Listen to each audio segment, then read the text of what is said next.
Siswa SMA yang akan mengikuti ujian perguruan tinggi mengetahuinya hamil. Namanya Misol. Dia adalah gadis yang sangat aktif dan berpendidikan tinggi. Ada seorang laki-laki yang tumbuh bersama. Malam itu Misol hanya tinggal untuk mengurus Sukbin yang sakit. Tidak percaya mereka berdua tidak bisa menahan diri. Berhubungan badan. Misol hanya berpikir mereka berkencan. Naif dalam kebahagiaan. Hari-hari ini, dia telah makan dengan buruk. Kenaikan berat badan membuat Misol merasa sedikit aneh.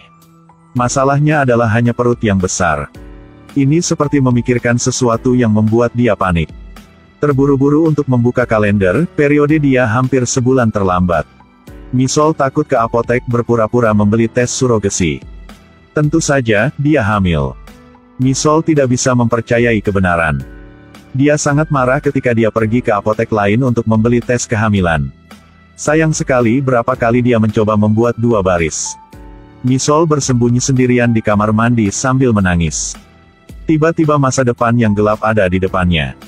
Jadi dia bergegas ke Sukbin keluar untuk berbicara. Tidak tahu cara bicara bagaimana.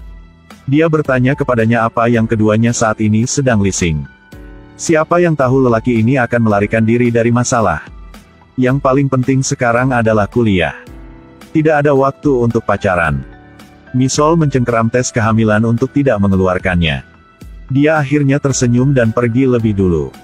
Sampai di rumah dan menangis dengan putus asa. Dia pikir mereka begitu lama pacaran. Ternyata Sukbin hanya tertarik untuk belajar. Perut Misol semakin membesar.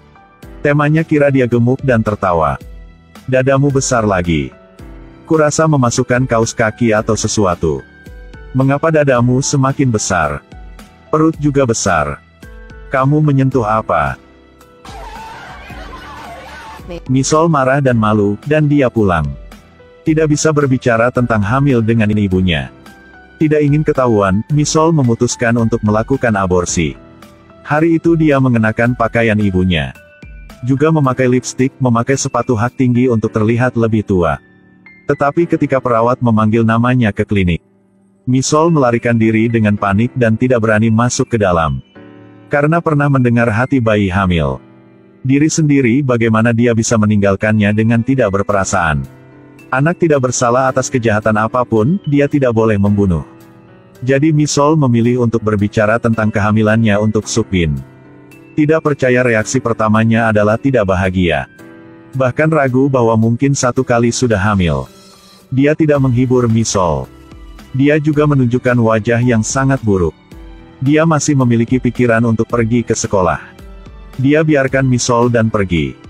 Malam itu, Sukbin bermimpi berpegangan pada Misol, bangun dengan panik. Keesokan harinya dia mengatakan kepadanya dia tidak membutuhkan anak ini. Saya pikir kuliah adalah hal yang paling penting sekarang. Misol bertekad untuk melahirkan. Dia bilang anak itu bukan hal yang tidak diinginkan. Ini tentang mengkristal cinta mereka berdua. Ingin melahirkannya, bukan? Kita saling mencintai, jadi kita punya bayi ini. Jadi apa yang harus kulakukan? Bagaimana ia dilahirkan? Saya tidak tahu. Menangis seperti ini. Bagi Sukbin sekarang, dia tidak memiliki perasaan untuk bayi di rahim Misol. Masa depannya yang cerah jauh lebih penting. Tapi bagi Misol, kehidupan kecil ini ada di perutnya. Bagaimana dia bisa dengan tidak berperasaan mematahkannya? Namun, dia masih tidak bisa meyakinkan Sukbin. Hanya bisa melakukan aborsi. Untungnya, Korea Selatan sekarang memiliki larangan aborsi. Ini akan ilegal. Tidak ada rumah sakit yang menerima operasi aborsi. Sukbin masih tidak keberatan. Dia cari di internet untuk mencari klinik swasta. Tanpa ragu-ragu, Misol pergi untuk aborsi.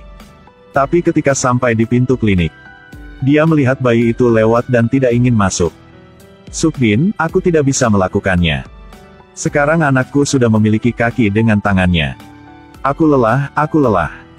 Maaf Sukbin, maaf. Aku belum pernah melihat pengecut seperti Sukbin. Tidak hanya tidak bertanggung jawab, tetapi juga jenis anak takut ibunya. Hari itu, setelah memaksa Misol untuk menyetujui aborsi. Kesulitannya adalah biayanya agak mahal. Seorang siswa SMA seperti Sukbin tidak bisa menanggung beban. Sementara itu, dia menyelinap ke kamar ibunya. Baru saja menemukan dompet ibunya. Siapa yang menduga bahwa ibunya akan menangkapnya? Sukbin.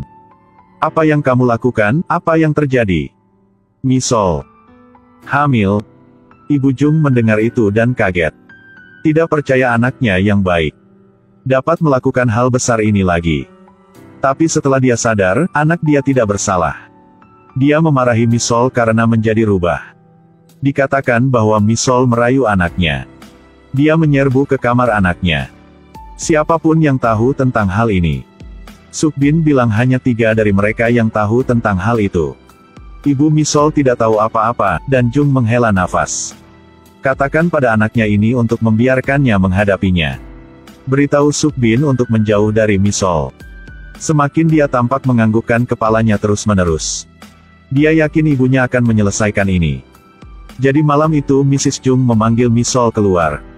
Dia bahkan belum bisa menyapa telah ditampar. Sukbin, keluargaku sekarang harus lakukan apa? Apa yang kamu merayu anakku yang baik untuk melakukan? Anak ini bukan milik Sukbin, bukan?